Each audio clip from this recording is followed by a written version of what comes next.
Olá! Hoje vamos falar de fotossíntese.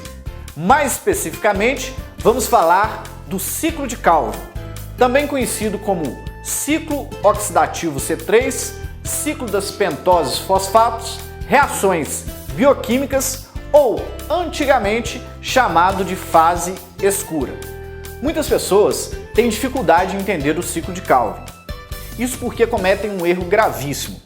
Começam a estudar os aspectos bioquímicos de forma aleatória, sem primeiramente entender o que é o ciclo, qual é a sua lógica, qual o seu objetivo, quais são as suas fases.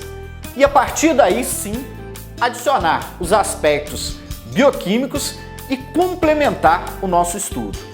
Eu convido vocês a ter uma nova visão com relação ao ciclo de Calvin. Primeiro entender o que é, quais são as suas fases, quais os seus objetivos e posteriormente nós entraremos com os aspectos bioquímicos do ciclo e apoiaremos todo o conhecimento. E o que vem a ser o ciclo de Calvin? O ciclo de Calvin é um conjunto de reações cíclicas que tem como objetivo a fixação do CO2. E o que vem a ser a fixação do CO2? A fixação do CO2 é a adição do CO2 capturado pelas folhas a uma molécula pré-existente do ciclo, denominada ribulose 1,5-bifosfato. Portanto, a cada volta no ciclo de Calvin, adicionaremos uma molécula de CO2 na ribulose 1,5-bifosfato. O ciclo de Calvin é dividido em 3 fases. As fases são as seguintes: a primeira delas, a carboxilação, a segunda, a redução e a terceira, a fase de regeneração. A primeira fase do processo é a fase de carboxilação. Nesta fase, é essencial a participação de uma enzima, a rubisco, ribulose 1,5-bifosfato, carboxilase e oxigenase. Essa enzima tem a função de adicionar CO2 à ribulose 1,5-bifosfato. Portanto, a ribulose 1,5-bifosfato, uma molécula de 5 carbonos, recebe uma molécula de CO2 pela ação da rubisco. A partir daí, forma-se um composto intermediário instável, 2-carboxi-3-ceto-arabinitol 1,5-bifosfato. Esse composto é extremamente instável e ele sofre um processo de hidrólise e a partir daí formamos 2 moléculas de 3 carbonos, ou seja, 2 moléculas de 3-fosfoglicerato.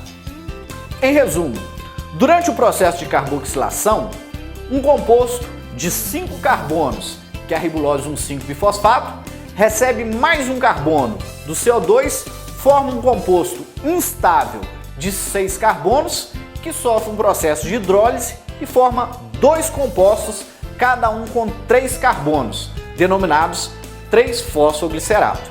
Esta é a primeira fase do ciclo de Calvin, ou seja, a fase de carboxilação. A segunda fase é a fase de redução. Durante a fase de redução, serão utilizados o ATP e o NADPH produzidos na fase anterior, ou seja, na fase fotoquímica. Esta é a razão porque não podemos dizer que a fase clara depende de luz e a fase escura não depende de luz, pois o ATP e o NADPH produzidos na fase fotoquímica dependente da luz são utilizados agora na fase de redução.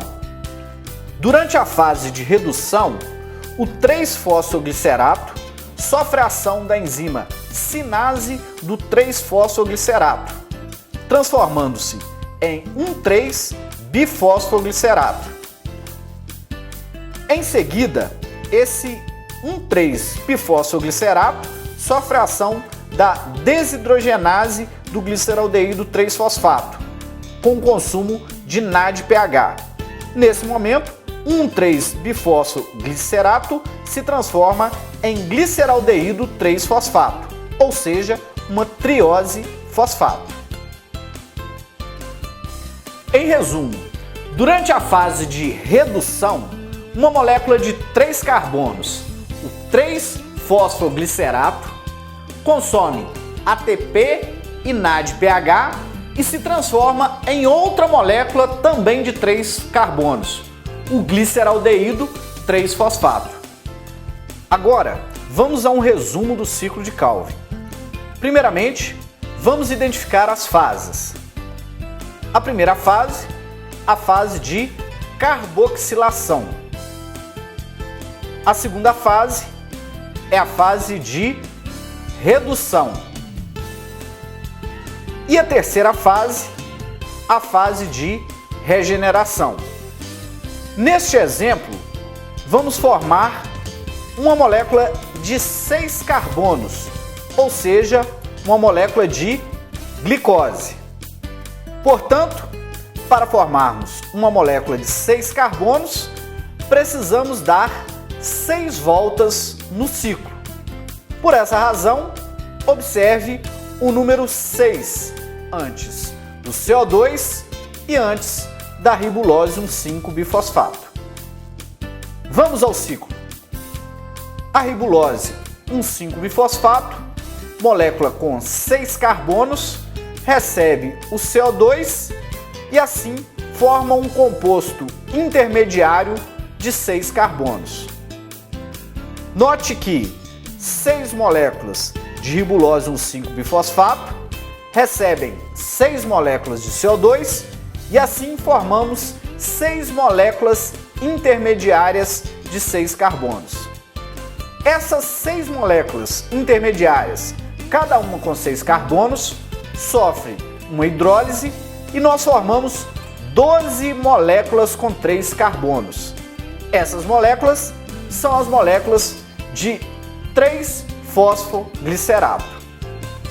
Essas 12 moléculas de 3-fosfoglicerato passam pela fase de redução, onde são consumidos NADPH e o ATP, produzidos na fase fotoquímica. Portanto, as 12 moléculas de 3-fosfoglicerato se transformarão em 12 moléculas de gliceraldeído 3-fosfato. Veja agora o que ocorre com essas 12 moléculas de gliceraldeído 3-fosfato. Das 12 moléculas, 2 são destinadas à formação de glicose. Portanto, 2 moléculas de 3 carbonos serão utilizadas para a formação de uma molécula de 6 carbonos. E as outras 10 moléculas restantes de gliceraldeído 3-fosfato serão utilizadas na regeneração da ribulose 1,5-bifosfato. Acompanhe comigo. 10 moléculas de gliceraldeído 3-fosfato com 3 carbonos, totalizando 30 carbonos, serão utilizadas na regeneração de 6 moléculas de 5 carbonos, totalizando 30 carbonos. E dessa forma, teremos a reorganização do ciclo de Calvin. A terceira fase é a fase de regeneração. E o que vem a ser a fase de regeneração? Gostaria de lembrá-los do seguinte: no início do nosso ciclo foi consumido uma molécula de ribulose 1,5-bifosfato. Para que o ciclo tenha continuidade, é necessário que regeneremos essa molécula de ribulose 1,5-bifosfato. Portanto, das moléculas de gliceraldeído 3-fosfato formadas, uma parte será destinada à produção de glicose e outra parte será destinada à regeneração da ribulose 1,5-bifosfato. Agora, vamos mostrar a fase de regeneração. Na fase de regeneração, 10 moléculas de gliceraldeído 3-fosfato serão utilizadas para regenerar 6 moléculas de ribulose 1,5-bifosfato. No nosso exemplo, mostraremos o que ocorre com 5 moléculas e, obviamente, o mesmo acontecerá com as outras 5. Primeiramente, a molécula de gliceraldeído 3-fosfato sofre a ação de uma enzima isomerase e forma dihidroxetona 3-fosfato. A partir daí, outra molécula de gliceraldeído 3-fosfato sofre a ação da enzima aldolase para fundi-la com a molécula inicial de dihidroxicetona 3-fosfato, formando frutose 1,6-bifosfato. Na sequência, a molécula de frutose 1,6-bifosfato sofre a ação de uma enzima fosfatase, produzindo a frutose 6-fosfato.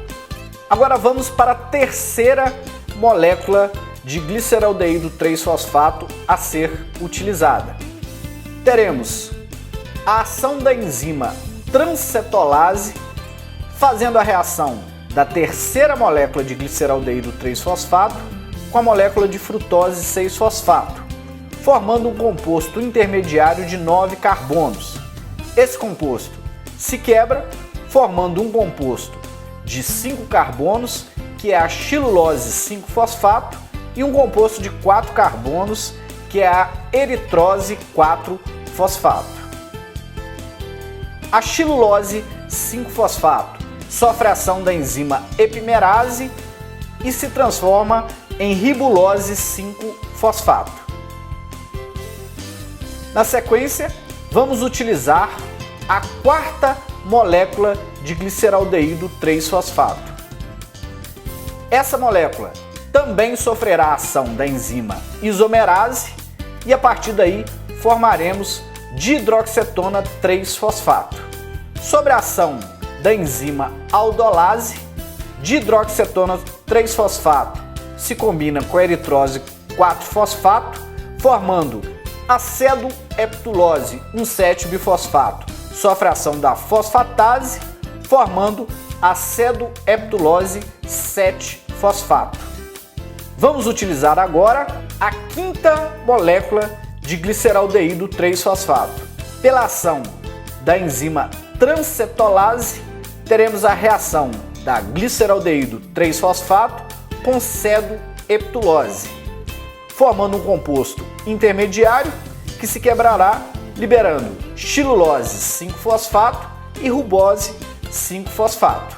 A xilulose 5-fosfato sofre a ação da enzima epimerase, formando a ribulose 5-fosfato.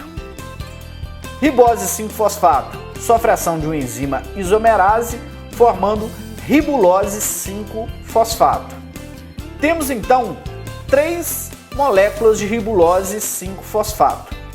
Para transformarmos ribulose 5-fosfato em ribulose 1,5-bifosfato, teremos o consumo de 3 moléculas de ATP através da enzima cinase e formaremos 3 moléculas de ribulose 1,5-bifosfato. Portanto, utilizamos 5 moléculas de gliceraldeído 3-fosfato, cada uma com 3 carbonos, totalizando 3 vezes 5, 15, para formarmos 3 moléculas de ribulose 1,5-bifosfato, cada uma com 5 carbonos, 3 vezes 5, 15 carbonos. Este foi o ciclo de Calvin. O nosso objetivo foi passar os conceitos básicos referentes a esse ciclo, dando ao aluno subsídio para que, a partir daí, ele possa consultar um livro de bioquímica e acoplar os conceitos pormenores de bioquímica aos conceitos básicos do ciclo. Muito obrigado e até a próxima!